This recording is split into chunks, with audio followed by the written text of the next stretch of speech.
నమస్తే welcome to Disha TV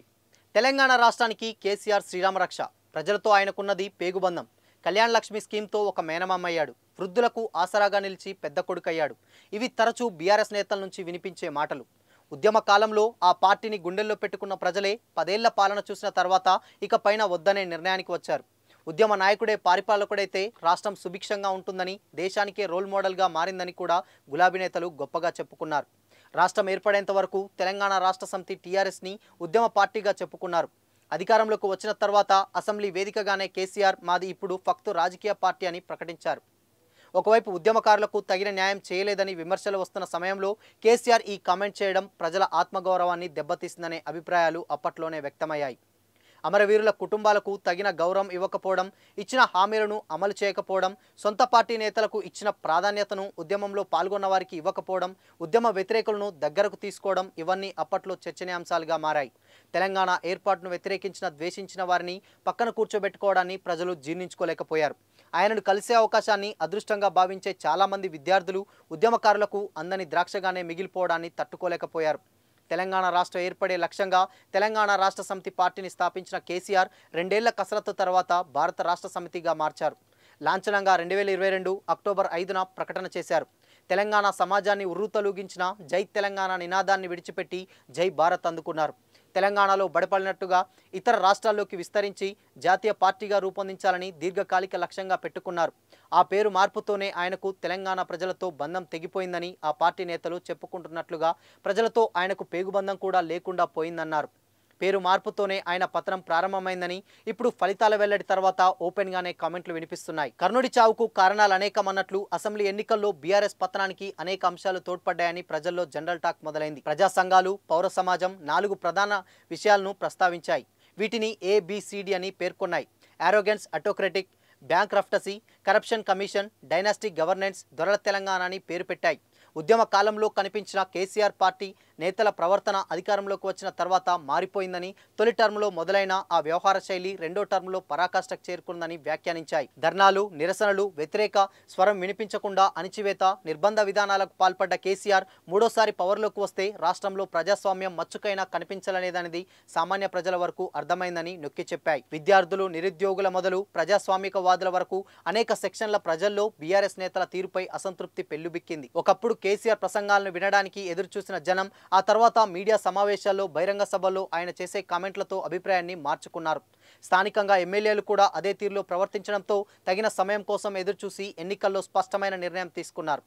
party అధినేత మొదలు ప్రజాప్రతినిధులైన ఎమ్మెల్యేల వరకు వివిధ స్థాయిలో వారిలో అహంకారం నియంతృత్వం ధోరణి బలంగా ఉందనే అభిప్రాయం ప్రజా సంఘాల్లోనే కాక ప్రజల్లోనే నెలకొంది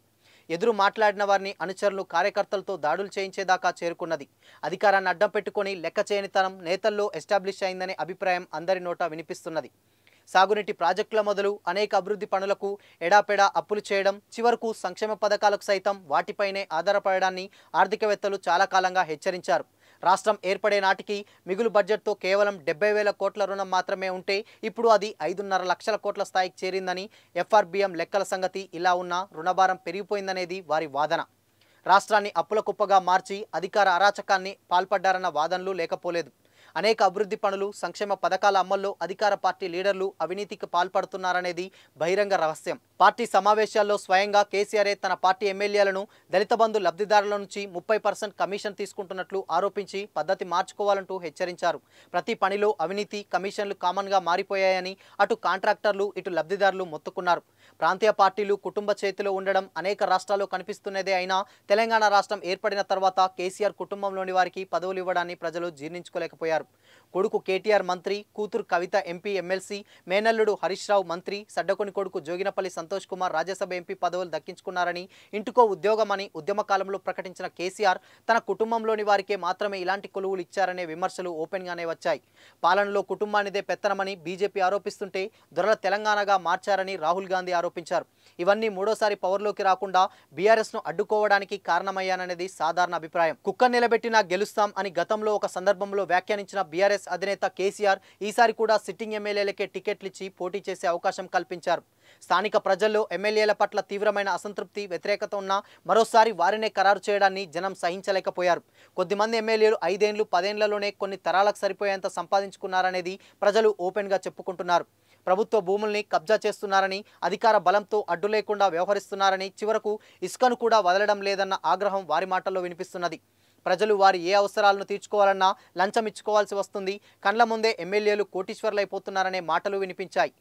డొక్కు కారులో తిరిగేటోడు ఇప్పుడు 4-5 లగ్జరీ కార్లను, బంగళాలను సంపాదించుకున్నారని, ఏం కష్టం చేశారని ఇన్ని ఆస్తులు వచ్చాయని అనేక గ్రామాల్లో చర్చ జరుగుతున్నాయి. 100 ఎకరాల భూములకు ఆసాములు అవుతున్నారని, ఊహించనంతగా పెద్దోళ్ళు అవుతున్నారనే మారిపోతున్నారనే కమెంట్లు వినిపిస్తున్నాయి. ఎమ్మెల్యేలపైన ప్రజల్లో ఇంతటి వ్యతిరేకత ఉన్నా మళ్ళీ వారినే నెత్తిమీద రుద్దడాన్ని జీర్ణించుకోలేకపోయారు. మల్కాజ్గిరి ఎమ్మెల్యే మైనంపల్లి హనుమంతరావు కూడా మంత్రి హరీష్ రావు మీద రబ్బర్ చెప్పులేసుకునేటోడు ఇప్పుడు వేల కోట్లు సంపాదించాడు. ఇలాంటి మాటలు ప్రజల్లోకి విస్తృతంగా వెళ్లిపోయాయి. ఉద్యమం సమయంలో విద్యార్థి నాయకుడిగా బాల్కా సుమన్, గాదర్ కిషోర్ లాంటి వారంతా పేద కుటుంబాల నుంచి వచ్చి ఇప్పుడు 100 ఎకరాల్లో ఫామ్ తోటలు వేసుకున్నారని, ఇసుక రవాణాతో గంటల్లోనే లక్షల రూపాయలు సంపాదిస్తున్నారని ప్రజలు ఓపెన్గానే మాట్లాడుకుంటున్నారు. ఎమ్మెల్యేలందరికీ సెటిల్మెంట్లు, భూముల కబ్జాలు, ఇసుక సహా మైనింగ్ కమిషన్ల ప్రతి నెల జీతంలా అందుతున్నాయనేది గ్రామాల్లో వినిపించే సాధారణ అభిప్రాయం.